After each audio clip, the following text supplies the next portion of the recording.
feminismo que eu ataco é aquele que eu vejo na internet, mulheres dizendo que homem não presta, que homem é lixo, que todo homem é um estuprador em potencial. Eu sei que você já ouviu essas coisas. Ou seja, tudo isso é abjeto. Ponto. Isso existe aos montes também na internet. Tá? Isso é também difundido nas redes sociais. Ponto. Então é uma coisa... Não tem o que dizer. Então toda feminista é igual? Não. Você falou assim, o movimento Red Pill para propagar ódio. Claro, tem pessoas do movimento Red Pill que fazem isso. Sim. Mas, por exemplo, esse canal aqui, por exemplo, o Júnior, ele era Red Pill. Ele propagava ódio? Não. Não. Agora vocês querem colocar todo mundo na mesma caixinha? Porra, é foda, entendeu? Você vai acabar com tudo. Não dá. Você tem que saber exatamente o que você quer atacar. Só que aí, de novo, 2 pesos e 2 medidas nunca vão resolver. A lei vai ser equânime. Se um homem chega para uma mulher e fala, você é um lixo, ele está atacando ela, certo? E quando uma mulher fala para um homem, você é um lixo, ela vai ser punida igualmente? O que essa lei promove? Apenas uma diferenciação de classe, de gênero, o que é um absurdo. Somos todos iguais perante a lei.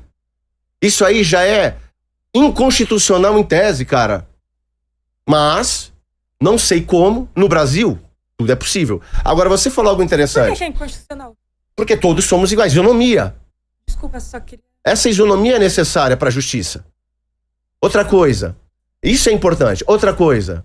Veja bem, olha como é coisa interessante. Vocês falaram assim, feminicídio cresce de ano a ano. Vocês já começaram o programa se eximindo do governo de esquerda que está em voga. Não. E é interessante. No governo Bolsonaro, a culpa do aumento do feminicídio era dele.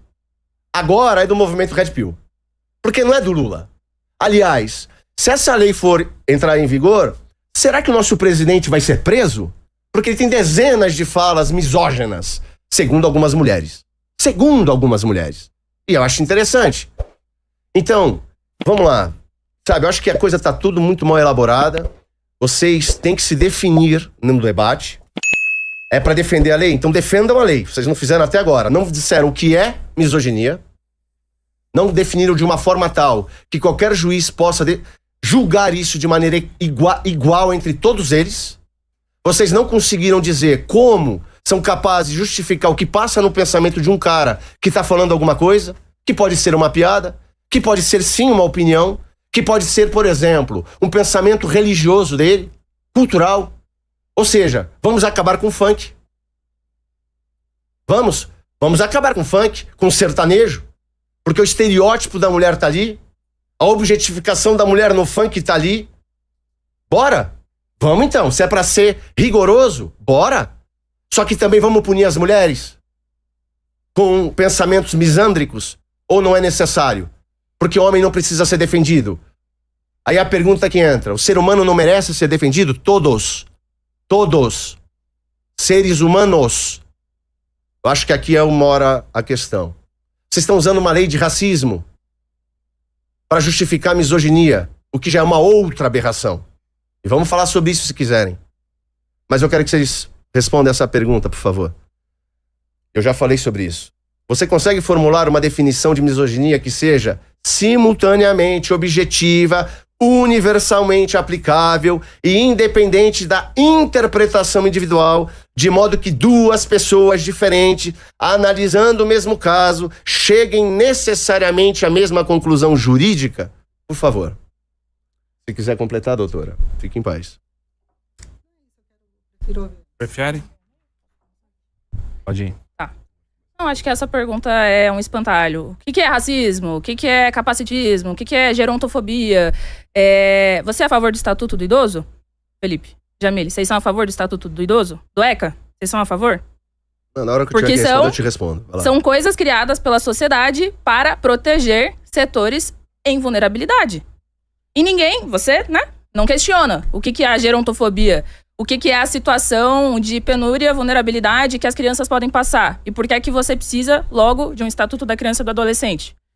Digo, setores da sociedade sofrem de maneiras distintas e, diante deste reconhecimento, é importante dar resposta específica para combater o que esses setores sofrem.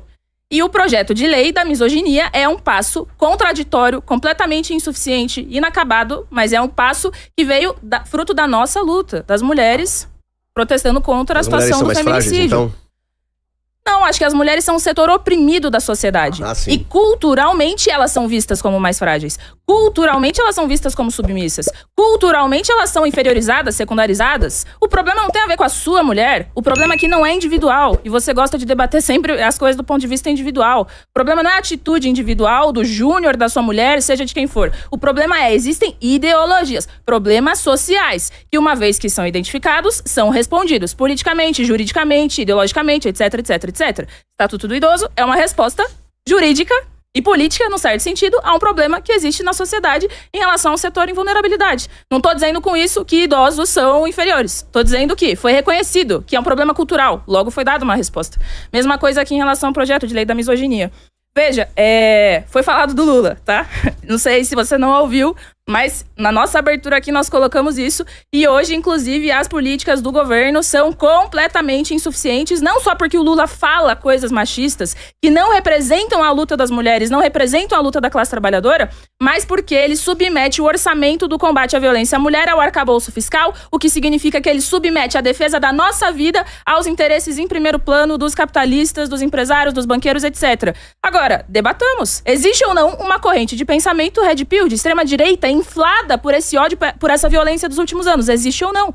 E o que fazemos diante disso? Projeto de lei é uma resposta nesse sentido. Tem que aprofundar, tem que ir além. Tem que ter uma resposta mais contundente das ruas contra o sistema e em relação a coisas concretas. Mas é uma resposta. Vocês não trazem resposta nenhuma.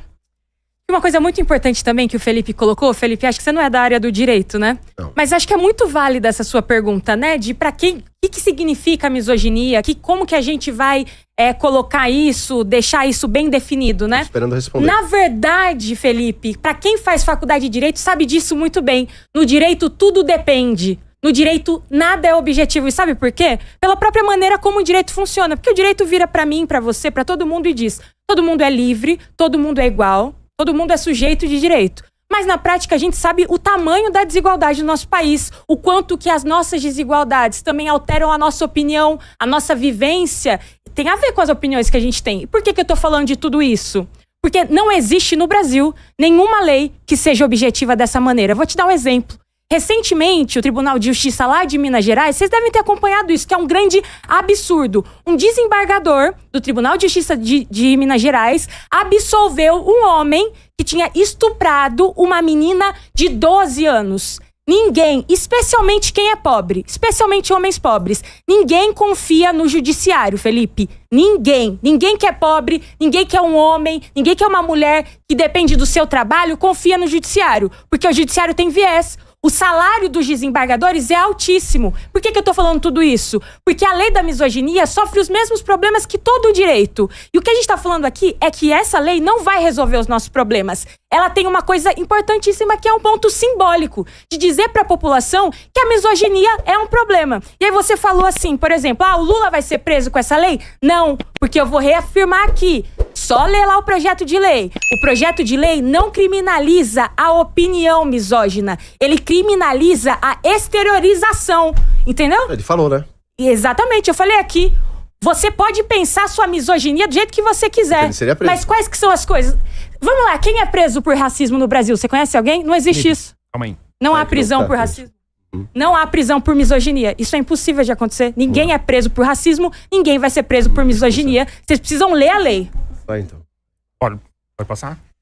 Pode. Vamos lá, gente. Isso aí. Vamos. O pessoal, só avisar vocês que já tá rolando a enquete sobre o primeiro tema, tá bom? Vocês podem continuar votando aí. Vamos lá, 5 minutos. Senhores, a lei, ela é muito clara. Olha só, parágrafo único. Esse daqui é o projeto da lei da misoginia. Para fins desta lei, considera-se misoginia a conduta que exteriorize ódio ou aversão a mulheres. Vamos ver aqui o que significa aversão. Sentimento de rejeição, repulsa ou antipatia por algo ou alguém. Não gostar, evitar, sentir desconforto, rejeitar. Vejamos o que significa ódio. Demonstrar hostilidade a mulheres por serem mulheres. Incentivar a violência, a exclusão, a inferioridade. Tratar mulheres como um grupo que merece menos direitos ou dignidade. Preste atenção. exemplos como este é o que vai acontecer. Não entra nessa ondinha não, porque é isso que vai acontecer. Um homem não contrata uma candidata por não atender ao perfil técnico. Ela pode alegar discriminação ou aversão e isso pode virar acusação. Um homem escolhe promover um funcionário, homem, porque teve melhor desempenho. A colega pode dizer que foi discriminada por ser mulher. E que isso vai sim... Ele pode responder um processo. Um homem discute com uma mulher por mensagem, fala de forma mais dura. Ela pode dizer que aquilo demonstra desprezo ou aversão e ele pode ser enquadrado na lei. Um homem recusa sair com a mulher ou não quer se envolver. Ela pode interpretar isso como desprezo ou aversão e isso pode virar problema jurídico. Acabou? Não, vamos lá. Um homem faz uma piada ou comentário que alguém considera ofensivo. Outra pessoa pode interpretar aquilo como aversão às mulheres e isso vira crime. Um homem discute com uma mulher no trânsito. Ela pode interpretar aquilo como ofensa baseado em gênero e isso pode ser tratado como crime. Um professor, você que é professor, cobra mais de uma aluna da nota baixa diante da situação que ela está apresentando reprova. Ela pode dizer que está sendo perseguida e isso pode virar uma acusação. Um jornalista faz uma crítica a comportamento feminino e isso daí também pode virar um processo criminal. Sabe qual é o problema disso daí? É que vira uma lei subjetiva. É o princípio da legalidade, vai contra o princípio da legalidade. Conceito vago. E outra coisa, direito penal não trabalha realmente com opinião. Mas o problema é o quê? Que nós estamos diante de um conceito subjetivo, amplo. Veja só o que vai acontecer. Opiniões como essa. Eu discordo de tal comportamento. Não concordo com essa pauta. Acho minha visão isso errado. Pode ser desagradável, mas isso é opinião. Mas sabe o que vai acontecer? Por isso ser genérico, isso ser amplo, vão querer sim entrar com um processo criminal contra essas pessoas. E sabe quem é que vai julgar? Quem é que vai definir o que é misoginia, o que é ódio, o que é aversão contra a mulher? É o juiz. Só que a nossa colega, que inclusive é mestranda da USP, senhores. Veja só o que a doutora Letícia falou. Judiciário não tem lado. Ninguém confia no judiciário. Judiciário tem viés. Judiciário perceba, tem lado, senhores, sim, perceba. Se nós estamos passando agora a responsabilidade para julgar o que é misoginia para um juiz, o juiz que vai dizer se aquilo é crime ou não, se a própria doutora, que é mestranda da USP, está dizendo que o judiciário tem viés, perceba, o nosso sistema já é pró-mulher. Qual é a tendência? E detalhe, você pode ser julgado tanto dentro de uma vara criminal comum, como também numa vara de violência em favor da mulher, de proteção à mulher. Perceba, qual é a chance de você ser condenado diante de uma situação como essa? Grande. E perceba, qualquer fala dura, qualquer crítica, qualquer ofensividade, isso pode ser considerado como um ódio sim, tá? Como um ódio sim. Mas vamos lá, você não respondeu a pergunta que eu fiz. Vamos deixar claro. Não respondeu. Você não trouxe como o juiz vai julgar isso de maneira universal. Eu disse que não tem como julgar se já não tem como, você está mostrando para mim que a aplicação dessa lei é injusta. Ela não tem como não ser, possivelmente, como todas injusta. As leis do nosso país. Então é o seguinte, dois errados nunca vão fazer um certo. Então? E ela já deixou bem claro, a lei não resolve esse problema. Então dois errados nunca vão fazer um certo. Então você está falando o seguinte, ó, o sistema é uma merda, vamos ficar com essa merda que tá e vamos prejudicar as coisas usando a merda como é. Cara, é tão louco toda essa proposta que vocês estão falando, vocês mesmas não definem. Isso aí, é claro, isso aí, cara, por exemplo, vamos lá. Vocês vão acabar com a religião muçulmana no país? Propõe? Hamas pode jogar foguete, mas pode subjugar a mulher? O que a gente faz? Funk. Vocês não me responderam. Acabamos ou não acabamos com o funk? Não, eu perguntei. Bora. Objetifica ou não objetifica a mulher? Eu preciso entender.